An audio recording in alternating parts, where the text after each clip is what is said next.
Because there's just a lot happening, you know, a lot of cool kids doing cool things.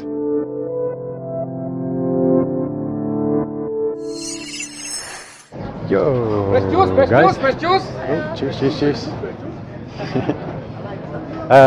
We are on Brick Lane in Shoreditch, London, at the Brick Lane Market. So every Sunday between sometime and sometime, mostly kind of earlier in the day. I think they're kind of, looks like they are, closing up soon. It's about 4 o'clock. I think they start probably about 10, maybe 9, 10. But yeah, loads of like food stalls. Yeah, literally looks like they're all, I'm starving and they're all closing up, which sucks. But yeah, still lots of people around, mostly down there, kind of up here I guess as well. But yeah, so this is Brick Lane Market. Ooh, some do still have food. So we'll try and get a hold of some. One other thing actually though, kind of counteracts that, is that Brick Lane is also famous for his, world famous for his bagels, so particularly like salt beef bagels, which are kind of at the top of the road. So, I don't know, I'm having a bit of a dilemma. Do I have the world famous, or do I have the infamous? I don't know. Loads of good food down here, Spanish, Japanese, there's sushi, there's, I don't know, Mexican, Indian, Chinese, all sorts. And then I think this side is kind of more so as of Sclater Street, which is this, or Cheshire Street, which is here. It is more kind of the crafty, or like, looks like books, clothing, clothing over here. Seven Sisters. Records, artwork, more clothes, hats, sunglasses, jewellery, all the stuff that you kind of expect at some sort of street market type thing. Ooh, wallets, socks. Wow, loads of socks.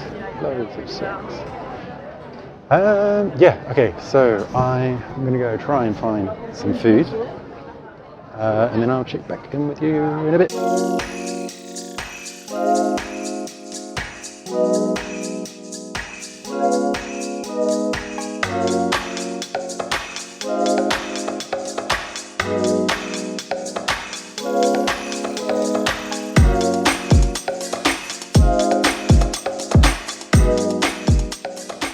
Okay guys, so we went with the salt beef bagel.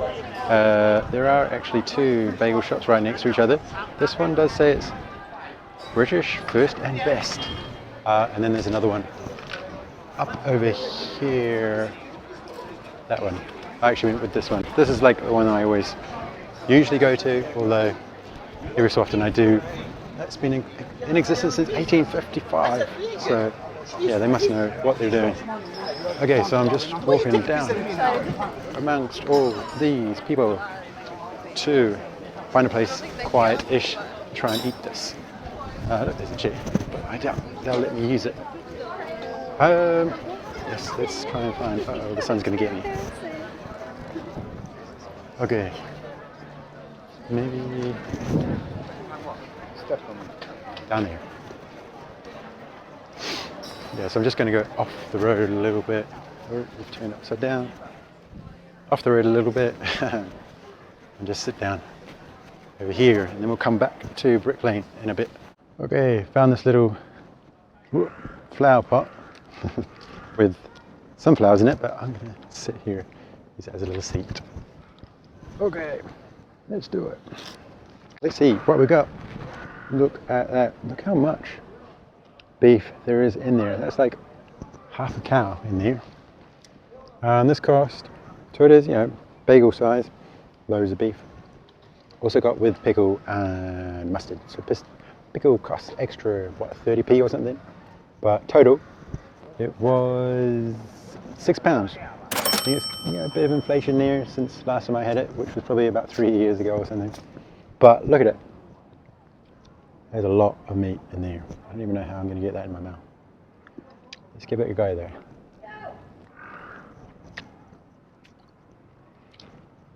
Yes. Okay. Awesome. Very salty, very beefy, very bagely, very gherkiny. Just basically what it said to be. So there's a bit of shouting going on somewhere. Maybe you can hear people looking around. I don't know. Anyway, yes, very good, very good. Bit dry, but that's kind of the nature of salt beef. Can be a bit like that. I mean, I kind of went for the salt beef as opposed to any of the Brick Lane market food because, well, I mean, you don't really get these anywhere else. Well, you do, but you know, they're not the Brick Lane bagels, you know, like they're literally like world famous. Maybe not world famous, because if you don't know them, then obviously it's not world famous, but it should be, and I'm going to make it world famous. So salt beef is kind of like a corned beef. So it's like put in a pressure cooker, I think, and then like really cooked till it's all falling apart now. I'm swinging it around all over the place. Better eat it quickly. Yeah, it's like corned beef, so it's put in a pressure cooker and kind of like, so it just sort of flakes off. You can kind of see it all flaky in there. So that's a lot of meat in your face. And I'm going to just get it in my face, and I'll come back to you in a bit. Okay. That was some serious beef. Definitely not one for vegetarians or vegans, for sure. Definitely not. What I recommend doing is what I'm just about to do right now. What I should have done before is go get something to drink. Because gosh, that is just a lot.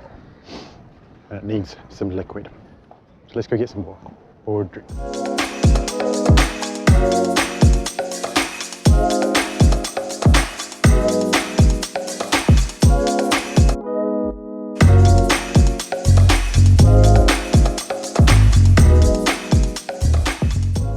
And we are back. Got the drink. I actually got two drinks.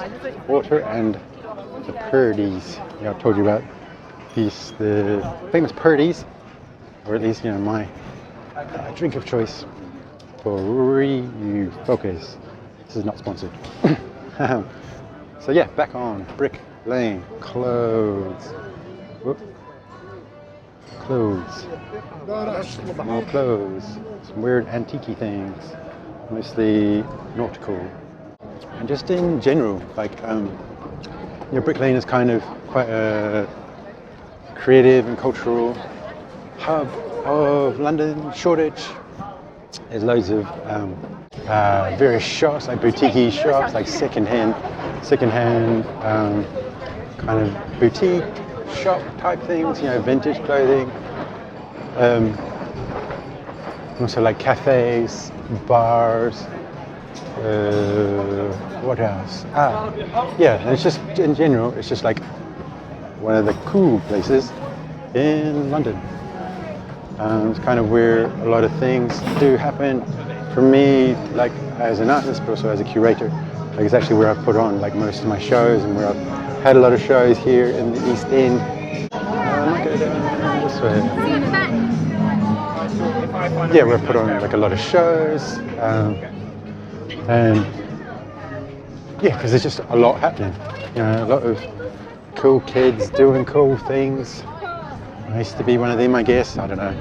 Well, I used to do things anyway.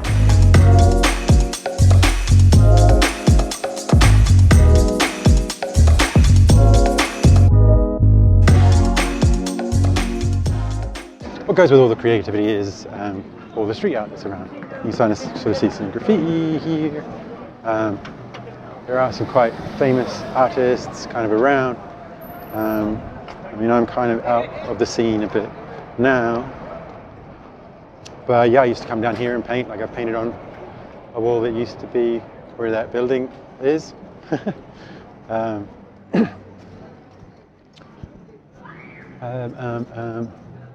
And yeah, actually right now, some of my friends are doing kind of like a paint jam. So it's like a collective, or like it's called WOM. So it's like a women's collective of street artists and kind of graffiti writers that are painting, actually just off Brick Lane, which is kind of why I'm here, also to show you Brick Lane itself.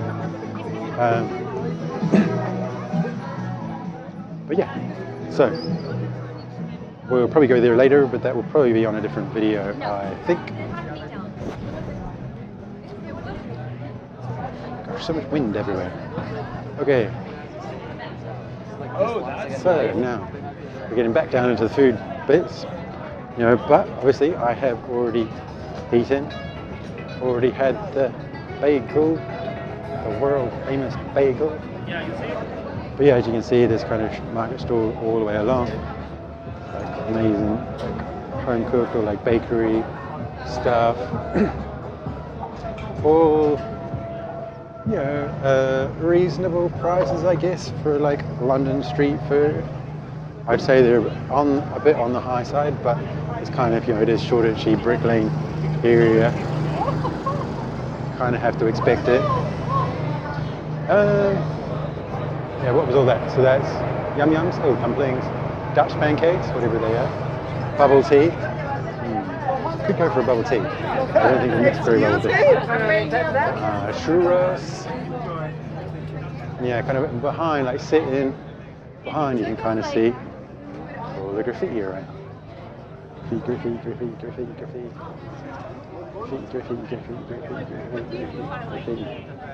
So yeah, loads of colour, people everywhere. And actually, for the market, I think they actually closed this. They closed Brick Lane. Brick Lane is obviously a road,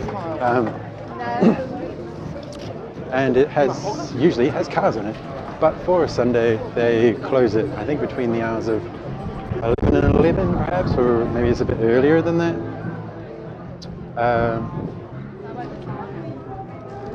But yeah, here you can see kind of more of the standard everyday kind of shops that are here, like sunglasses and jackets and stuff.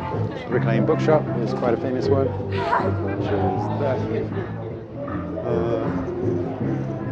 There's the London Tea Exchange, which I've been there a couple of times. Really good if you're up for or want some tea. Oh wow, so there's a bit of a reggae band going on down here, so you may not be able to hear me, but maybe you don't want to. I should point them out.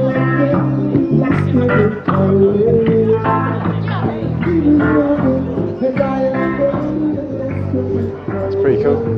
This is like a quite famous, quite infamous, quite, you know, overused.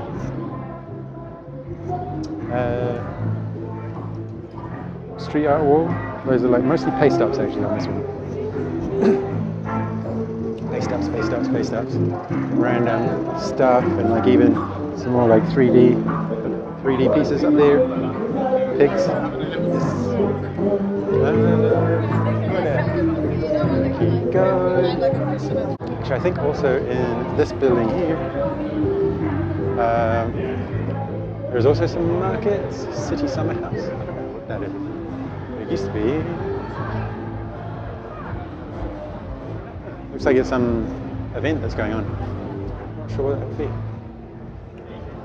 That's pretty cool. Anyway, yeah, and so we're walking down here further. There's like some bars here. It's nice. I mean, obviously, if you don't know, I don't drink. I haven't had a drink for almost 6 years, it will be. I'm sure you'll keep hearing me say that all the time. So yeah, bars, I just go and drink water. So, but I've heard they're good. I mean, I used to go to them, obviously. But up here, it's 93 feet east. It is quite a good place for like mingling with the kiddies, the adult kiddies. You know, music and kind of more like EDM, like electronic music. They're still going here. They're all kind of closing up upstairs, up the road. But these guys are still going. What have we got there? We've got, gosh, a lot of things. Sausages, some sort of burgers, Tibetan handmade dumplings. Wow, I didn't even know. Yum yum. This is Chinese food, Indian curry, crepes, and some Brazilian churros. There's this guy behind drums. Came up past him later. There you go. This is pretty good. Pretty good. It's just playing along to like a backing track. There's like his bass drum. I'll show you in a sec. His bass drum.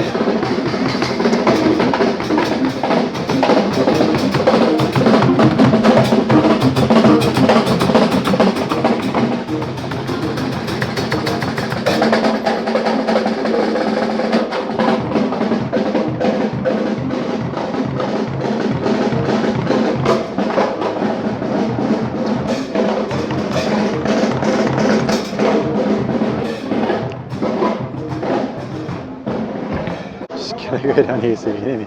Yeah, his bass drum is actually his suitcase, which he obviously brought all the other drums in. Another thing, sorry about that.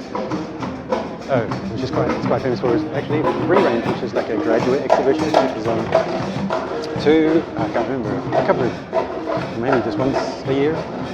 But yeah, it's where all kind of graduate and new artists come from around even the country, I think, and show off what they have been doing like during their bachelors. I don't think masters, I think it's just bachelors.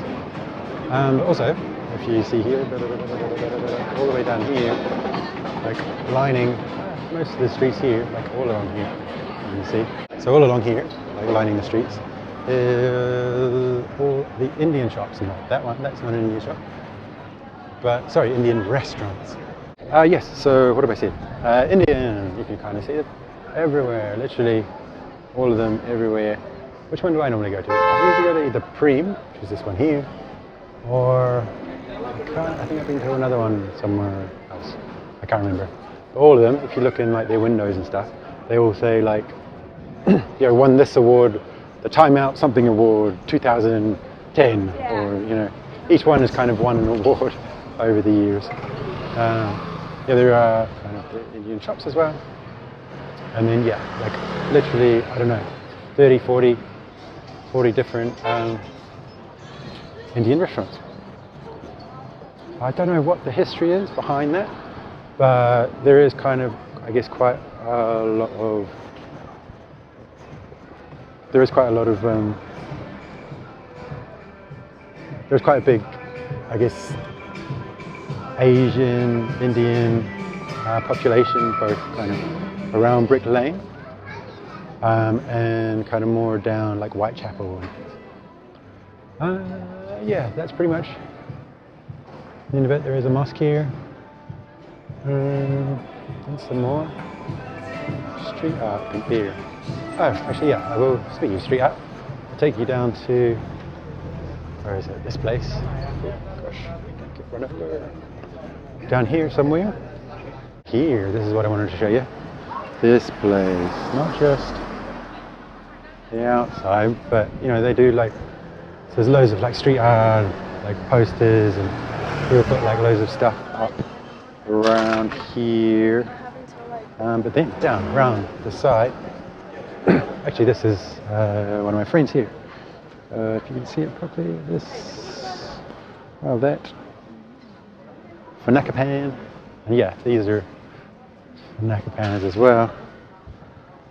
Pretty cool. He does he kind of pioneered, they say, the bubble graffiti or bubble font street art stuff. You can kind of see it there. Like usually, like he's done these bubble. This is like a bubble gold one. So I think the vantage point, it's best to see it from the corner over there somewhere.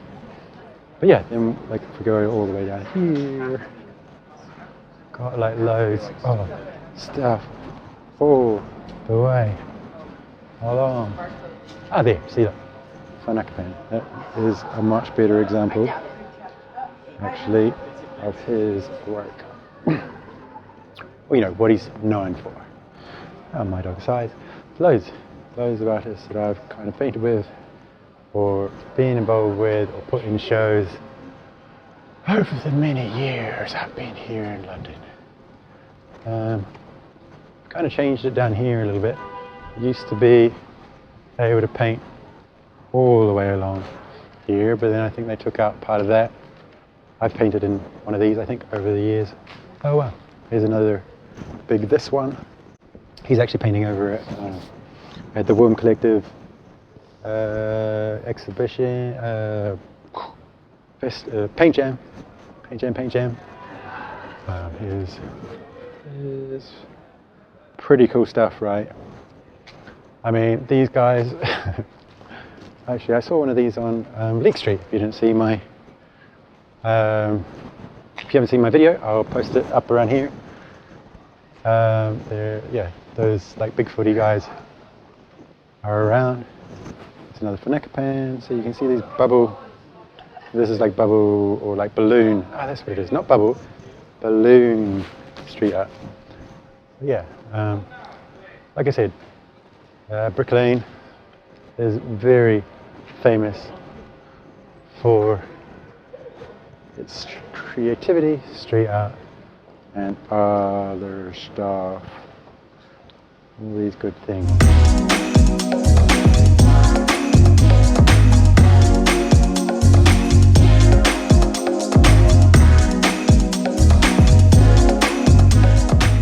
So I am using my phone, and like to get a full head-ish, I have to go all the way out here.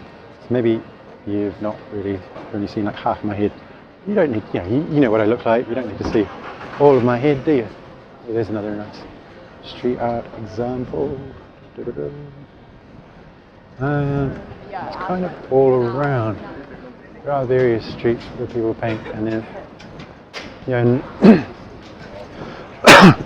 oh, one question I do get asked quite often is it legal? A grey area that is. So that, I think, there were signs up, please don't paint on this part of the wall. So I don't think it's necessarily legal, but it is tolerated. Much like Leek Street, like I think it's become such an institution for artists that it is literally just part of the landscape here. So it's technically not legal, but it is tolerated, accepted, and it really adds kind of, I guess, to the culture of Brick Lane. There's some more, perhaps that street. Oh yeah, there is another street, actually I will take you down, which I can't quite find yet. Yeah, there's some cool stuff here, cool stuff here. All this, it's like a sweet tooth, quite a famous artist, street artist, represented by some full galleries, going for a long time. I haven't actually seen much of his stuff lately. I thought that he had gone into hiding or something, maybe, or just taking a break. But he's back, it looks like, doing little paste ups, which is good to see. Maybe I should do a return, and then I'm leaving. So yeah, maybe not right now. Okay, so here's this other one around here that I'm going to show you. Hanbury Street. So it's got some really nice pieces where, this is, I think, okay, so one thing, there is kind of, we call it like a street art mafia, kind of, which is not entirely true, but a lot of the walls that are kind of like with permission or legal or like even commission are actually done so, I mean that piece is amazing,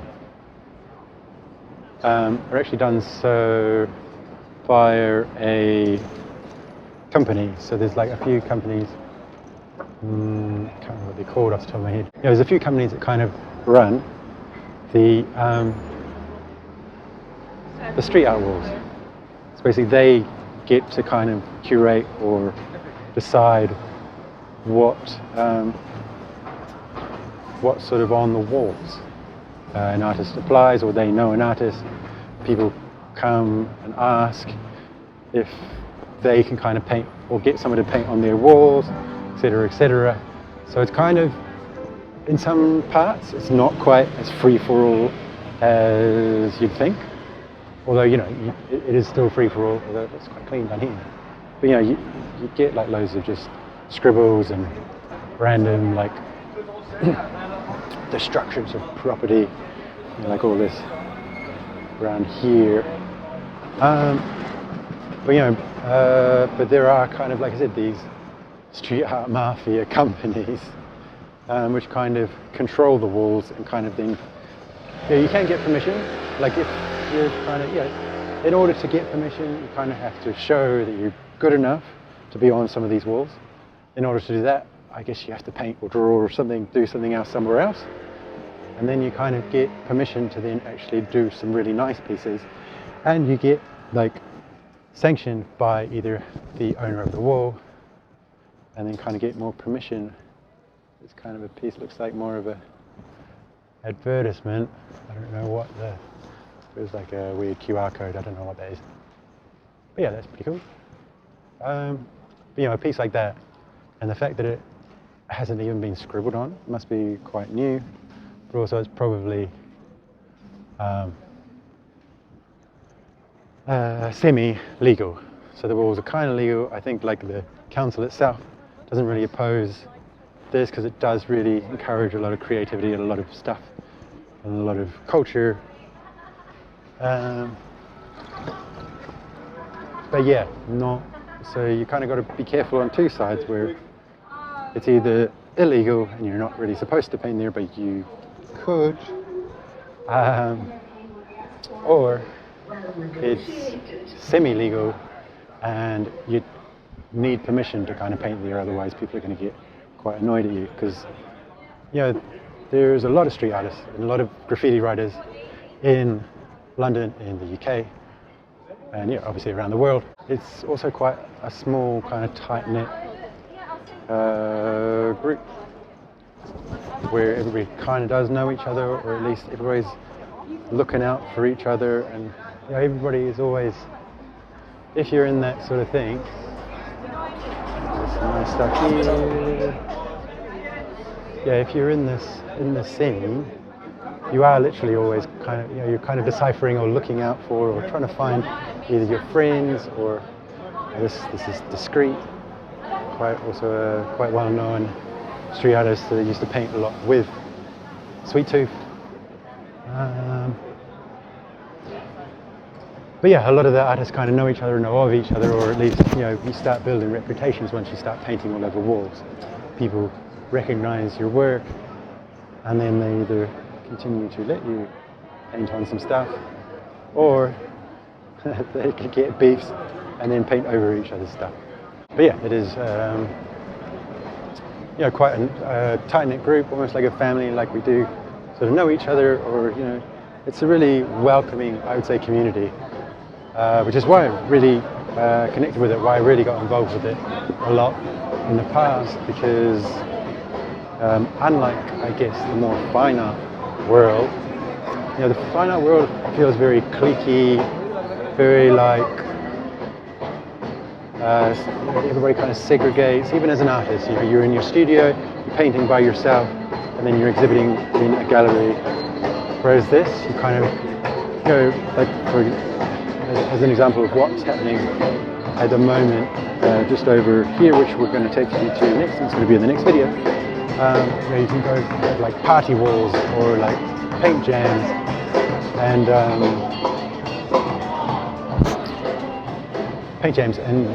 yeah, you're like collaboratively painting together. So it's kind of a more, yeah, it's a more collaborative kind of thing. This is, I can't remember what it's called. I should know, because I used to put loads of exhibitions on in Cafe 1001.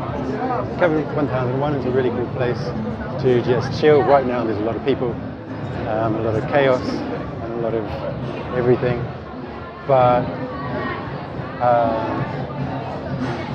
during the week, for example, it's a good place to kind of come, have a coffee. We've kind of got a more loungy area, and you can kind of just sit and chill. You know, the Wi-Fi is okay, and you can kind of come and do some work there. I wouldn't recommend doing it maybe every day, because they probably want you to start, you know, renting a table or something. But yeah, it's a really cool place to just hang out and like do a bit of work if you need to. And then all the way around here, yeah, so this is kind of the corner of Dre's Walk. So Dre's Walk goes that way, and it goes that way, and that way. And around here, it's like a few bars, maybe some like art and gallery stuff, and some stalls around this side, which is pretty cool. Some more bars like over the back here. Just show you. Yes, a couple more bars over here. And then yeah, some like exhibition spaces. Like, so right now there's this thing called Free Range, which I told you about. It's kind of like these student exhibitions, which is pretty cool. I don't really feel like going in there at the moment. I don't think I've really got enough time. But it'll be massive. It's absolutely massive. But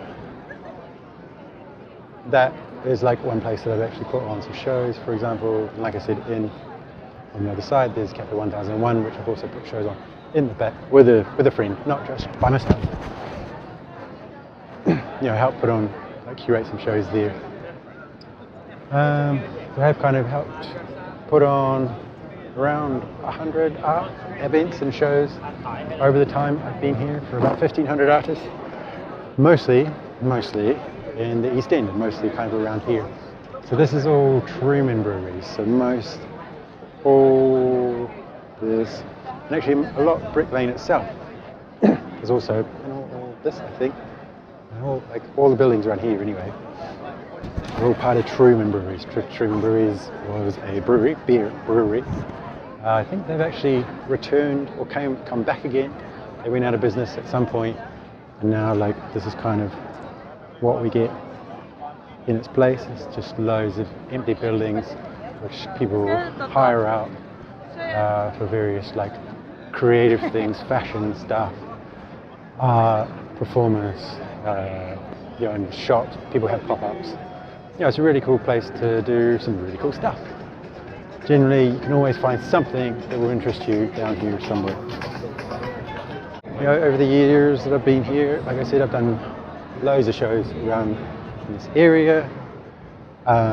Brick Lane has, of course, changed a lot.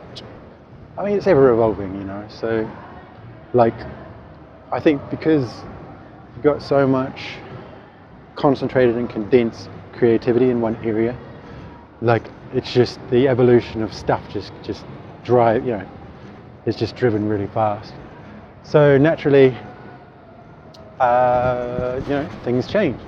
Also naturally or unnaturally, shall we say, people want to capitalize on that, particularly people like the landlords and stuff. So all the rents have kind of gone up, you know, as you do, like, you know, whether it's for the shops or galleries themselves. There's actually a lot less galleries than there used to be. There used to be like a full, like all the way down Brick Lane, there used to be just shows on and galleries. Now, not so much, sadly. There's still all the street art. Street art's for free. You know, the street art is kind of like, you know, almost thumbing your nose at that gallery system anyway. So that's, I would say, always going to be here unless the council all of a sudden have some weird change of heart, which, you know, like I said, it's really ingrained in the nature of Brick Lane, so I don't think it's going anywhere fast. So, speaking of going anywhere fast, I better go check out my friends that are over there painting. So I will round the video up here. Actually, I think there's some street art just around here, so I'm going to take you there and actually use that as a little backdrop rather than that stuff. So this is, okay, so I'll finish it off kind of around here because it's a bit quiet. This is Grey Eagle Street. So this is kind of more of an example of just paint and get away with it. You know, I don't think there's any like rules for this.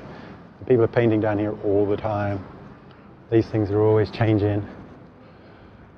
Although these might actually be, I don't know. You know, but yeah, I think there's some guys down there painting, so I don't really want to, you know, like I said, some people, you know, it's kind of a get away with it if you can. So I don't particularly want to film anybody if they don't want their faces shown on camera, whether on purpose or not. So I'll kind of just end it here, actually in front of a Jim Vision piece. So one guy that I do know who is really good. I can definitely see that there is a bit of Jim Vision. I guess other bits are like some collaborative pieces with some other people. But yeah, I just kind of finish here. So that'll do. That was Brick Lane. That was Brick Lane Market. That was Brick Lane Street Art and Graffiti. That was Brick Lane Everything. Salt beef, bagels. That was Brick Lane. Gosh. That part of London, definitely something I'm going to miss. You know, the street art, because it's kind of a grungy creativity, you know. And I don't mean grungy like the 90s. I mean grungy just like, you know, the street grunge, street dirt, and just like being creative because. And that's the sort of stuff that I'm going to miss, I think, mostly about London, I would say. Just the infinite possibilities of creating stuff. You know, you could literally just go there, open a shop, have some art in it. I mean, I'm not saying you'll sell any or make any money, but you'll definitely be welcomed, you know. Anyway, with that note, yeah, I have to go see the stuff, so go see the street art jam, so I'm going to go down there. So I'll wind it up here. You know, if you found this interesting, if it enriched your life, if it gave you something, can you just do me a favor and subscribe? Yeah, even like it, share it, comment down below. And I will see you on the next one. And until then, keep on drifting.